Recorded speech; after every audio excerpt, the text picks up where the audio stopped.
LPTV stations in smaller markets will soon have a chance to become primary, but there is a debate on how those small markets are going to be defined. Big news on this year's Grassroots Radio Conference. The dates have been set. A D.C. area TV station gets a dinger for public file violations and an FCC extra. The sale of the Big 1110 in Los Angeles. All that and more coming up. REC, FCC Today, Michi Bradley. This is FCC Today, the podcast for Tuesday, June 13, 2023. Reply comments in MB Docket 23-126, the implementation of the Low Power Protection Act, are due today. Enacted earlier this year by Congress, the LPPA opens an opportunity for low-power TV stations in small designated market areas with less than 95,000 television households to be able to convert to a Class A status, which affords them primary protection from future displacement. REC's reply comments in this proceeding are centered around a suggestion by the LPTV Broadcasters Association to use market boundaries different than the established Nielsen DMA boundaries. Specifically, the LPTV BA wants to use metropolitan statistical areas and rural service areas as those boundaries. In opposition, REC stated that the LPTV Broadcasters Association is trying to roll back the clock by utilizing a system that was used back in the 1980s and 1990s to designate the boundaries for the original cellular mobile telephone service, a method that was developed using vintage 1980s census data. REC also addressed the comments made by News Press and Gazette Broadcasting suggesting the use of ComScore as an alternative to Nielsen. REC stated that the cellular service boundaries are based on 1980s era definitions as set forth by the Office of Management and Budget, and which have been replaced, and that the rural service boundaries used by the FCC in the 1980s are centered around local calling areas and other attributes of wireline telephone service. In addition, the data from the Census Bureau does not track the number of television households as the legislation expects. REC did state that the use of ComScore market boundaries and data would include information on television households and would be more comparable to Nielsen data. We'll have more reply comments in this proceeding on a future episode. The dates for this year's Grassroots Radio Conference have been announced. The Grassroots Radio Conference is an independent meeting of community broadcasters from across the country, which includes low-power and full-service broadcast stations, streamers, and others who have an interest in the grassroots radio and media justice movements. Due to the pandemic, the past few conferences were conducted virtually using video conference, but this year the GRC moves back to in-person. This year's GRC will be in Charleston, West Virginia, and is scheduled for October 19 through October 22, 2023. This year's GRC will be hosted by WTSQ-LP.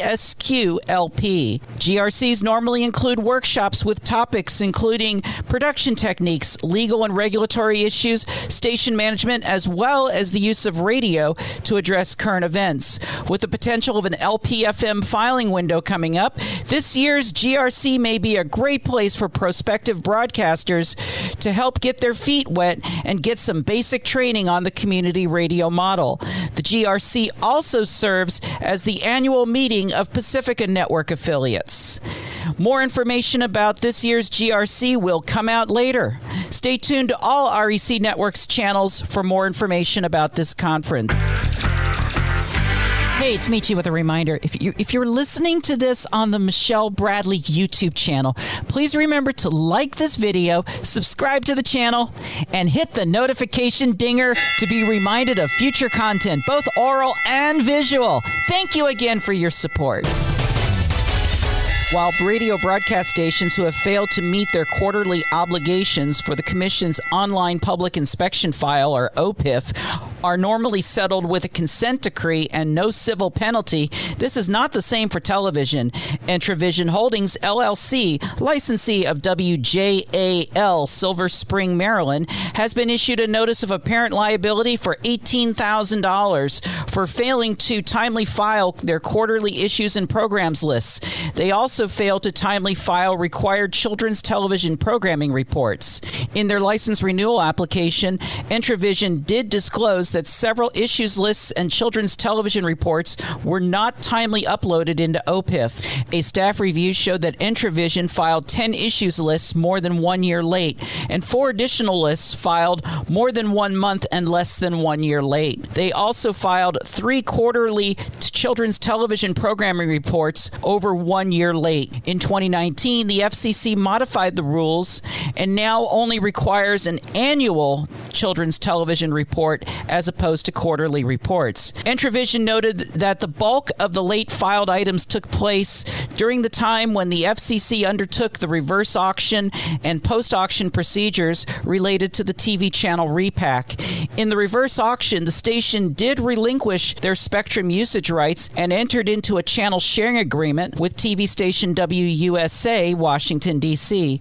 As a result of the confusion over the station's operational responsibilities as a channel sharing licensee, Entravision inadvertently failed to prepare and upload the required documents to OPIF. Entravision stated that they have taken actions to ensure that failure to timely upload documents does not reoccur in the future. Entravision has 30 days to dispute the Commission's findings and to request a reduction or cancellation of the proposed forfeiture.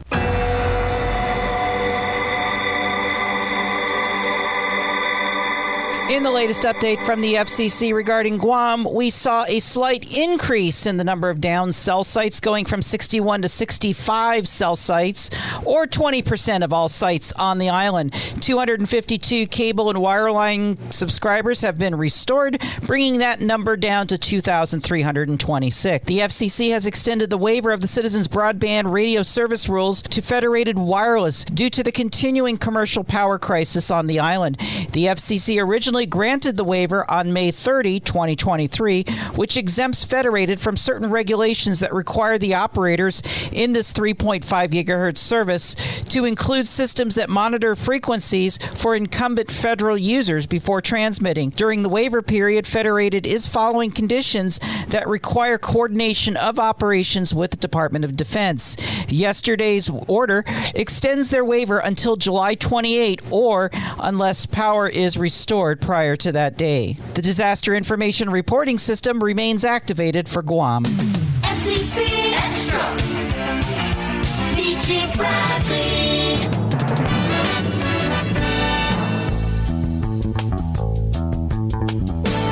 Oldies 1110. KRLA. Pasadena. Grown up in Southern California, and so obviously the area is very near and dear to me. And of course, while I was there, I listened to a lot of radio, especially in the 80s and into the 90s. And, you know, during that time, I would listen to stations like KFI back when they played music, and they had Loman and Barkley in the morning, Light of My Life, and all that, and Dr. Ruth Vestheimer in the evenings with Sexually Speaking. Yeah, God, I remember those days. And you know, so I'd listen to KFI. I'd listen to the Mighty 690. I would also listen to KFWB and KNX back when they were all news. You know, on the FM side, I would listen to KISS, I would listen to KKHR, also to KMET when Dr. Demento's on, but I'd also listen to KRLA. KRLA during that time, they were, you know, the oldies format. There was Humble Harv, Huggy Boy in them. I mean, those were the good old days of radio. And, you know, KRLA has a very interesting history, going back to being one of the big competitors to KFWB back in those days of of top 40 radio. And, in 1964, the license for KRLA was revoked because of allegations of contest fraud and foreign ownership and such. And then they would eventually come back under several, under interim owners. And then eventually things were made a little more permanent. And then the station would eventually get sold to Disney and would become the flagship station for Radio Disney. And, this was at a time when Radio Disney was around. They put in stations all over the country. They got all these AM stations, both as O&Os and as well as affiliates to Radio Disney. And they really did a humdinger on Children's Radio Network, the people who ran Radio Oz, to the point of where there was litigation and such like that. I mean, it was the House of Mouse really did a screwy deal on Radio Oz. I was a fan of Radio Oz and still kind of miss that station. It was fun. It was fun to listen to. Anyway, the word came down yesterday that the 1110 spot on the dial, which is currently running KRDC, which is the Disney Country format. Anyway, the station's been assigned to Calvary Chapel of Costa Mesa, not to be confused with Calvary Chapel of Twin Falls, which is the big broadcaster that has stations and translators all over the place, as well as CSN International. This is the Calvary Chapel of Costa Mesa, which runs KWVE 107.9 down in San Clemente. The station kind of has a mediocre signal going into the Los Angeles area, into the basin, especially into the valley. They've been very overprotective of their 107.9 spot, and they have filed objections against LPFMs. They've filed objections against translators that have tried to go on 107.9. Even those that are like way out of the area from where they're at. It's sad to see the way that stations go, but times change. And for those that say that there's no value in AM radio, we got to look at the circumstances now. Of course, we just had a sale out here on Delmarva of WCEM AM. That was licensed to Cambridge, Maryland, a small town, maybe about 30,000-ish people. Was it 1240? I think it is. That sold for $10,000. Fire sale prices, I don't think that included the tower. Tower, from my understanding, was in disrepair. However, this deal involving KRDC 1110 in Los Angeles, Pasadena is technically the city of license for the station. This went in market number 2 for $5 million. So at least there is still some value in an AM station in a major market. And I mean, $5 million may seem like a drop in the bucket for a Los Angeles station. Imagine if this was an FM station. Imagine this was one of the Mount Wilson FM stations, what that would go for. Definitely would not be $5 million. It would definitely be a lot more.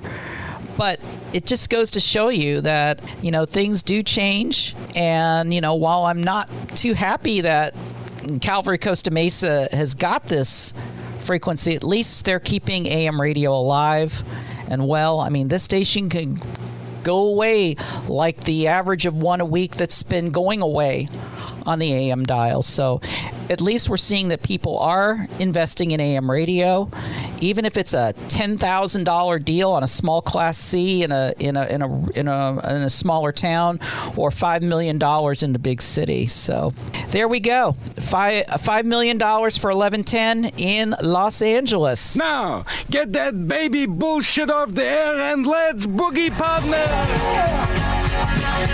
And now K9 Kid Power Radio leaves the air forever. This is Billy Squirrel tucking you in. Nighty night. FCC Today. Did you really make it this far? Good. FCC Today, the podcast, has been a production of REC Networks, always on at recnet.com. The podcast is available through Podbean, TuneIn, Apple Podcasts, iHeart, and on the Michelle Bradley YouTube channel. If you're watching on YouTube, please like and subscribe to this channel. Hit the notification dinger to be informed of new episodes. Keep up to the minute with events around the Media Bureau at FCC.today. If you need assistance with an FM broadcast facility, call 202-621-2355. I'm Michelle Bradley, KU3N, SBE Certified Broadcast Technologist. Thank you for listening. REC.